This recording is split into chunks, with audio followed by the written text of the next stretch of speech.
Hey, what's up everyone? My name is Jeff and today we are going to have some fun playing Magic, and we're playing Wheelie White Weenie today. And part of me was just wanting to play this card right here. TARINIKA, a Crowan veteran, is a card, has Vigilance 3/3. Whenever he attacks, untap another target creature you control. So basically give it Vigilance as well. Until end of turn, that creature has base power and toughness 4/4 and gains indestructible. So pretty sweet stuff here. We can be swinging in with multiple creatures. I mean, technically we don't have to swing on other things. We can just make it 4/4, but we want to swing in with things that are 4/4 and indestructible. It makes sense. TARINIKA, kind of like a Gideon almost, like where Gideon has some issues where it's not a creature on the other side of it. It doesn't have the ability to be vigilant and blocked, and it also doesn't go as wide because it's not always a creature.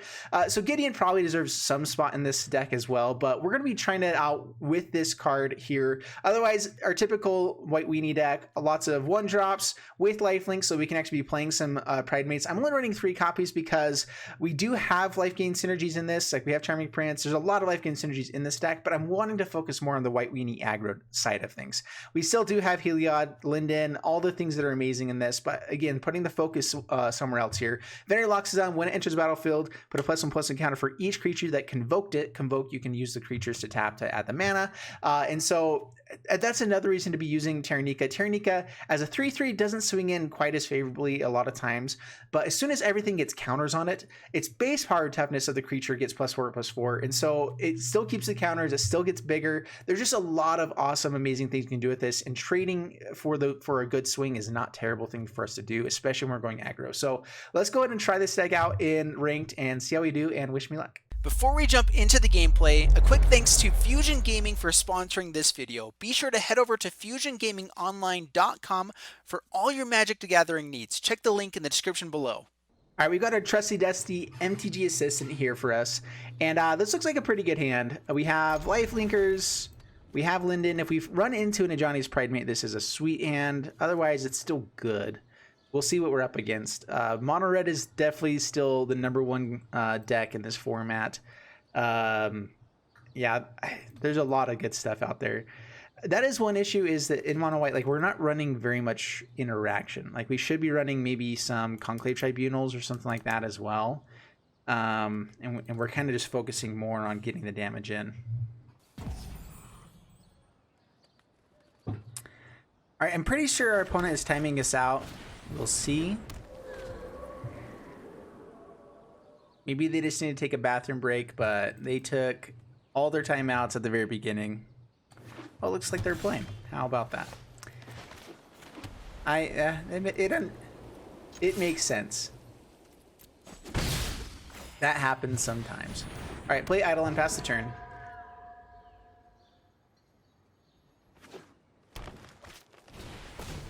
Please out the Paradise Druid. Alrighty. We'll just go with Linden, swing in.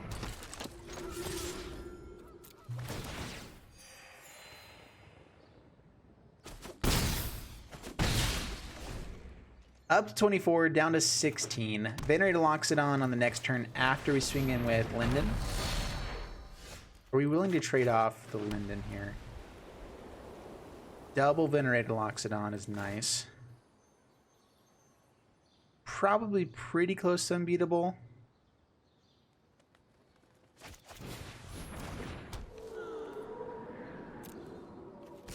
Swing in with Linden here first. We do have the Alcide Life's Bounty, so if they want to block, we're totally willing to trade there. So we get in for 3 more points of damage.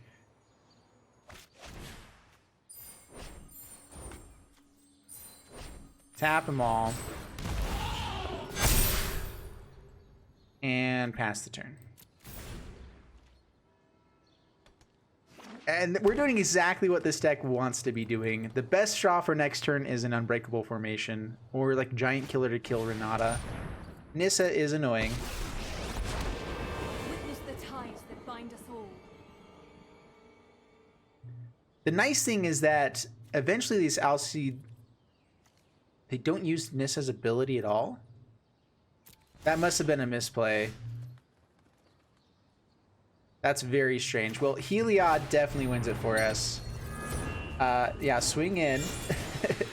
This This is the reason why Heliod is still good. 5 more counters onto things. Yeah, we'll put it there. We'll put it there. Yeah, that definitely... That's so good. I love it. All right, here we are with another sweet hand. We're on the draw. We have 2 lands, but Charming Prince can help us dig for a 3rd. Now it probably will just help us dig for better stuff. If we're up against Jeskai, though, then we'll throw out this Eidolon. Like, if we see blue mana at all, white. Still doesn't mean it's not Jeskai. Okay, yeah. In this case, we go with Eidolon of Obstruction. Stop their Teferi a little bit. Swing in, pass the turn. Linden with Heliod, so good. Okay, definitely Clarion. That can also happen. It's a little bit sad. Let's go with Linden, pass the turn. Linden by herself, still a great body. She does have a great body. Alright, Teferi. Yeah. Not hitting their land drops. Interesting. Very interesting. Linden. Giant Killer can be pretty good against this deck, but go ahead and play out the Giant Killer. With Heliod, we get a pretty good hit next turn. Let's just hope and pray. No Deafening Clarion. Might be a bad idea. Fires of Invention. Okay, Fires of Invention. Another Deafening Clarion. Of course, you got it. Another Teferi. Okay, that's manageable. I've got time. We actually get to kill this one. Tarinika is pretty good for the indestructibility. It's good when we have the upper hand. We've been actually playing things out well. So let's just go with Linden again. At this point, just kill the Teferi. They've had all the answers they needed in a row. Deafening Clarion. That's the issue with this deck. You just hope that they don't have Deafening Clarion right at the beginning. If they do, you're in a lot of trouble, basically. Luckily, Heliod can come out and start being a pretty good blocker against them. Ooh, Kenrith. All right, now we're really feeling not having... Yeah, now they also have Trample. Down to 7. A land would have been very good there. Heliod.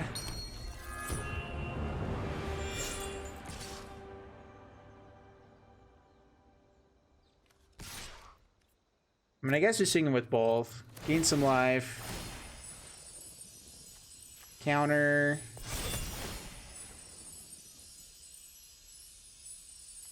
Counter.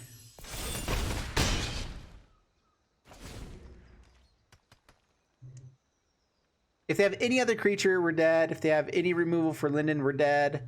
Like, basically anything, we're dead. Unbreakable Formation would be pretty sweet for next turn if we can play out something Unbreakable. So land is still our best thing. Maybe Giant Killer. Plays out the Bone Crusher. Doesn't kill Giant Killer. Interesting. Swings of Foresight. Yeah, they can give them all haste, trample. That's good game. Yeah, Jeskai Fire is very good deck. Up against CMYK, we have the Johnny's Pride mate with Healer's Hawks, and we're on the play. This is nigh unbeatable.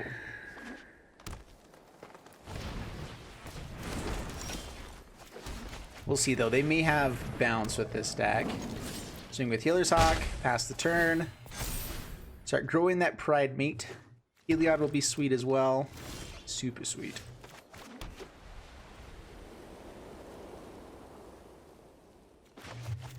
Yeah, go Heliod.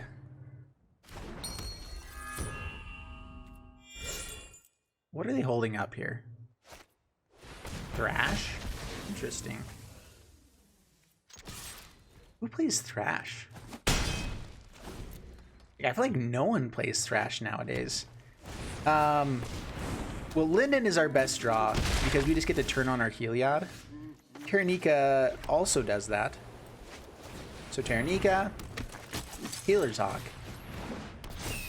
swinging with Heliod. And yeah, we're going as aggressive as we possibly can here. Down to 11. They may have more Thrashes, though. Very, very interesting. Is this a mono green deck with Thrash, or is it looking more mono green at the moment? Questing Beast.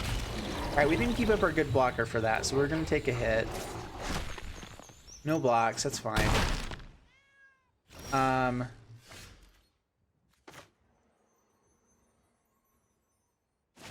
Do I scry here, or do I gain life to grow our Healer's Hawk? Because growing the Healer's Hawk could be pretty nice for us. Having a Johnny back as a good blocker could also be very nice for us. We could also turn the Healer's Hawk into a 4/4. Let's go ahead and play. Let's go for scrying. We can play this a little bit slower. Scry, another Heliod.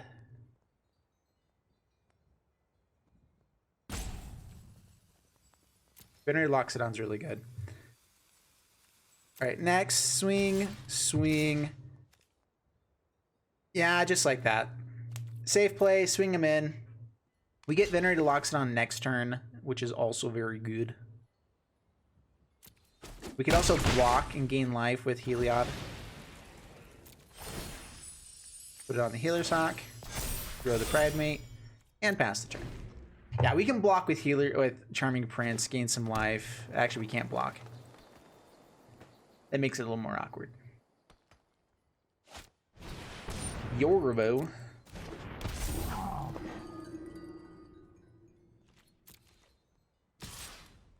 Swings the Questing Beast, no problemo. Pass the turn. Down to 13. We can swing pretty aggressively now. Pass to my turn.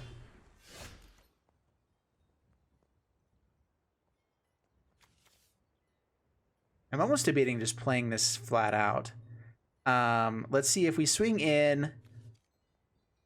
They don't really have to block too aggressively still. Okay, swing, swing. From the tail side of my heart.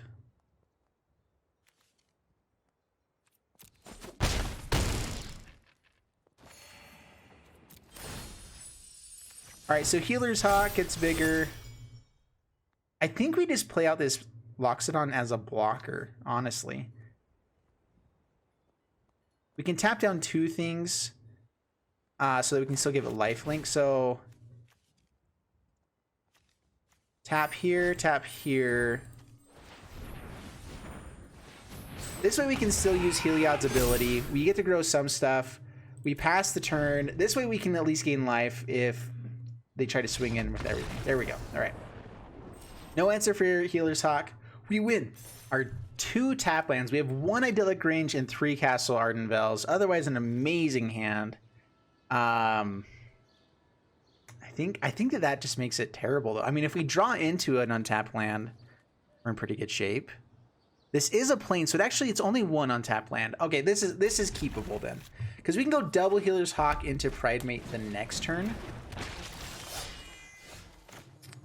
Yeah, I mean, things can go very well for us here.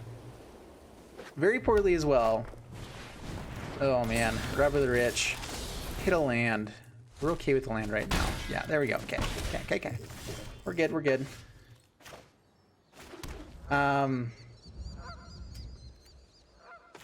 Healer's Hawk.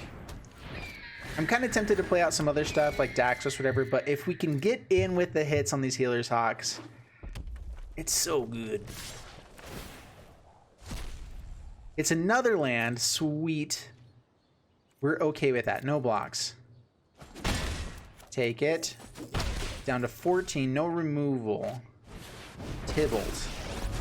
What? Nice. Doesn't even use his ability. Like a king. Interesting. Alright, play Daxos.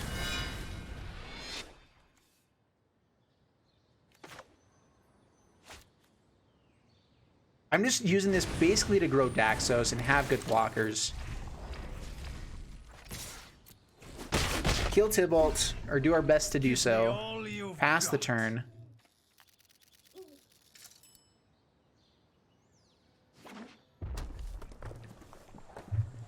Not many decks are playing Tybalt right now, but I actually like the play. I think it's a good play. Shock's a giant killer. That's fine. They may have another shock. I'm definitely willing to kill Robber the Rich. Okay, it doesn't... Ooh, interesting. Ooh. Definitely worthwhile. Unbreakable formation. Swing there, swing here. Kill Tybalt. Hopefully this last card isn't another one, but we're still in such good shape at this moment. Land would probably be the best thing off the top. Land for double Johnny's Pride Mate should just win us the game. Torbrand, oh, that's brutal. And the Giant Killer. And Unbreakable Formation.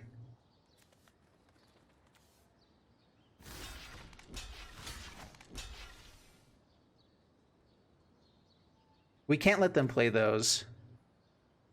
We can kind of deal with Torbrand with a big Daxos.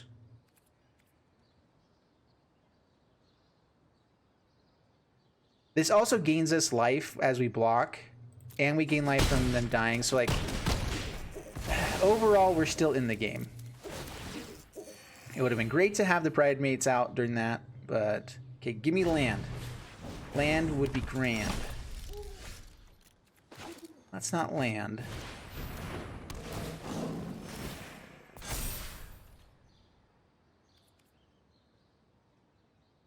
No attacks past the turn.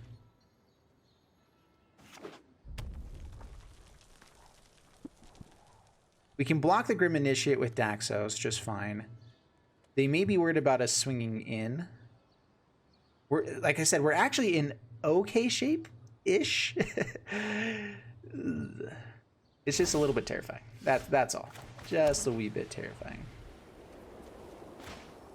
Okay, a Johnny's Pride Mate. Throw the Daxos. Play out Venerated Loxodon. Throw everything a lot. Start swinging in on the next turn.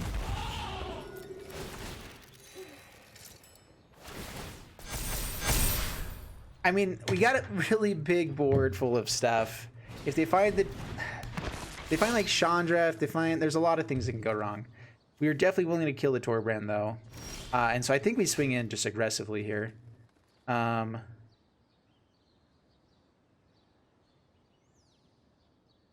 They can double block with these Grim Initiates. So play this first.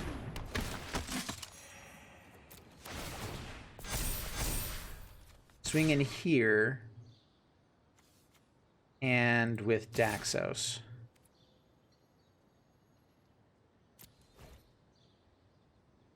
They can still kill a Pride Mate. We get to kill both Grim Initiates and Giant Killer. I think that's a trade up, especially because if it dies, we gain life, things get bigger. We still have a big board, and they're basically losing everything red. So then their only play basically is to find Embercleave. So pass the turn. If they hit Embercleave, even our Pride Mate is a good enough blocker here to save us. Yeah.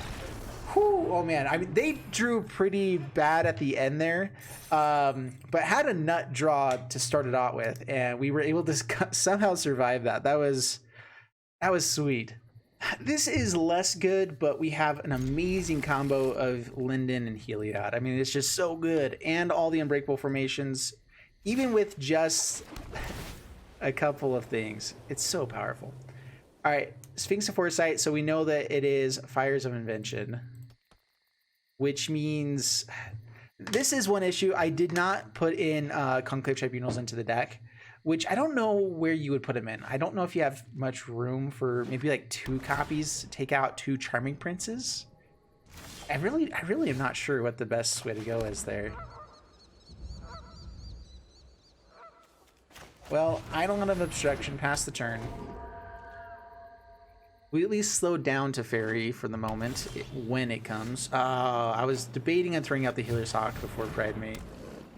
I'm just throwing out damage at this point. Honestly, maybe holding up Unbreakable Formation is not a bad way to go. Deafening Clarion, okay. They've got it. They've always got it. And we cannot draw our lands, which we have 32% chance to draw land. That's just a plains, 38% chance. This is probably my favorite part of the MTG Assistant, is that it shows up the percentages of, you know, drawing your different colors, drawing your lands versus non-land. And it is that percentage for each one, but the odds of it happening consistently aren't very high. Like that. That really isn't that likely. No attacks past the turn. All right. Swing in with Sphinx of Foresight. We'll get out Heliod. We'll start growing these Healer's Hawks, and that should win us the game with all these Unbreakable Formations. I don't know how that doesn't. I mean, board wipes, Deafening Clarions, and all that kind of stuff if we don't do it at the right timing. But, okay, Teferi comes out. Let's slow this down. If we don't hit land, I think it's just an instant concede. We're way too far behind at this point. They don't have Fires of Invention, but they're scrying every turn. Bad things are happening every turn. They probably don't swing in because they know this deck wins by swinging once or twice with big stuff. You don't need to get damage in. Yeah, it's over already. That's frustrating. Just didn't hit our lands, and that's basically game against Jeskai. We're 3-2 so far. Let's see if we can get one more win to be 4-2, and that's a pretty good winning record for this deck. All right, up against Ruthlessness. Ooh. Pride Mates gain some life. I mean, we don't not keep this, but it's not amazing. Like, I want to throw out the Charming Prince first, but I guess we can throw out Pride Mates. If we had a Daxos, this would be butter. It also depends on what we're up against. With 12 1-drops, what is the likelihood of hitting a 1-drop in this stack?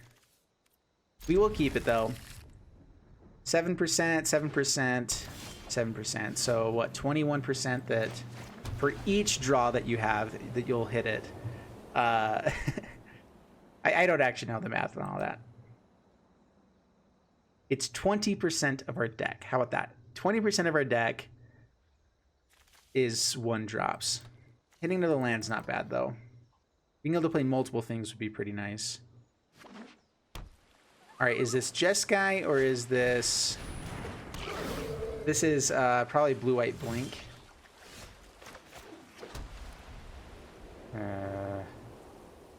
Let's go for Eidolon here. Let's stop that Teferi. We could go for Pride Mate and Healer's Hawk on the next turn. Ajadi's Pride Mate just gets bounced by Teferi, and it's sad. Charming Prince might have been better because they may not want to give us the extra blink effect. But this may legitimately stop their plans. So they play Fibblethip, number 2. One less blocker. We're okay with that. Whoa, an opponent just scoops it up. Wow. All right, sweet. Well, let's play one more then. See if we can really dominate this record. All right, we have our TARINIKA. We're definitely keeping this. This is what we've been wanting to be playing. Cauldron Familiar. We are going to throw out the Charming Prince over the Pride. Never mind. Now we're just going to sequence everything out and be amazing. Because that's what we'd do, you know? Priest of Forgotten Gods. Yep, you're annoying. No blocks. Yeah, Pride Mate. Swing in with the Healer's Hawk. Gain the life. Grow the mate. Grow our good mate Pride. If they sacrifice stuff, it's annoying, but getting out TARINIKA, Mire Triton. Okay, so they have stuff to sack. Death Toucher means that Pride Mate becomes a lot weaker now. In fact, if they sack here, we probably just... let's see here. Now they got rid of the Death Toucher. Healer's Hawk works better with TARINIKA as well, because we need to get in through the air. It's a tough choice, actually. Sacrifice Healer's Hawk. I suppose. I mean, there is less chance of them having flyers, but there's more chance that they have Mayhem Devil and it just immediately dies. We don't like immediately dying things. It's one of my least favorite things to do. TARINIKA. Swing in. Charming Prince might have been better there just to try to set up more draws. With double Priest of Forgotten Gods, we're in a lot of trouble. Kroxa. Sacrificing in response to Kroxa. Very interesting. We're going to keep out the Tarinika. It has Vigilance, which will be nice here.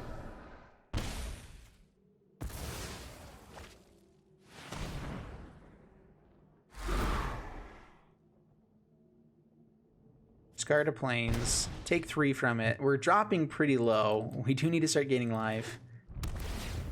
Temple of Malice. Alright, another good 2-drop or something would be phenomenal here.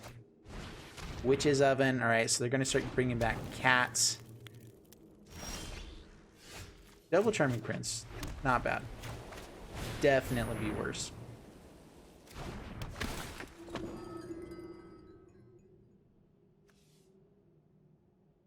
So Scry 2. Oh, definitely to the bottom. Sweet. Okay. Now we'll Scry 2 again.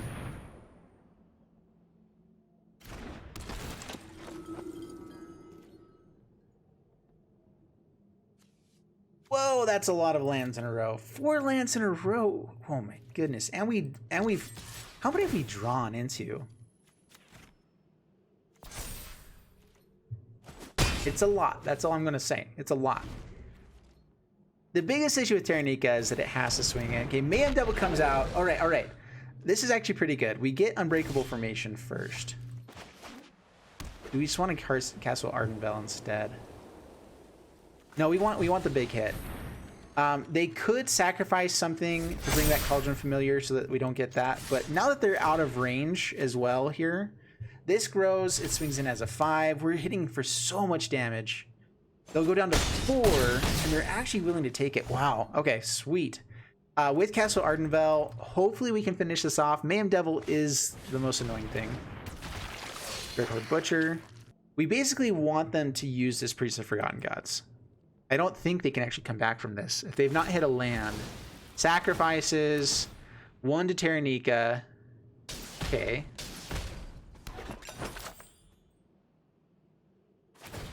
Cauldron Familiar. Okay. But you can't sack. Oh, I guess they can double sack. But they're sacking the Mayhem Devil here to make this work.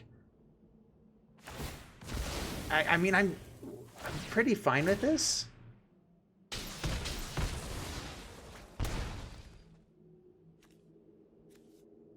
I mean, it's not great, for sure. Oh, and they get the mana. Dude, Priest of Forgotten Gods is so busted. If it didn't add the 2 mana, it would still be busted. But adding the 2 mana is ridiculous. Ridiculous. Say, that's ridiculous. Now they get the card draw for forever and ever. With this Cauldron Familiar. We pass the turn. We can at least Castle Ardenvale to stop the priest from killing our Charming Prince. But hitting land there was very devastating. Hitting just about anything else would have been better. Another Mayhem Devil too. This is brutal. We're actually pretty close to just being dead. So block here.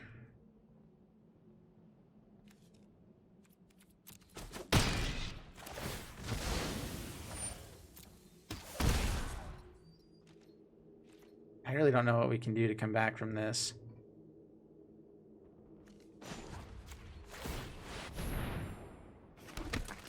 These are dead as soon as anything happens. Tarinika is at least kind of nice. No attacks. This will be dead before sundown. Not willing to sack the Priest of Forgotten Gods for the cat. Oh, yeah, there we go. Okay, good game.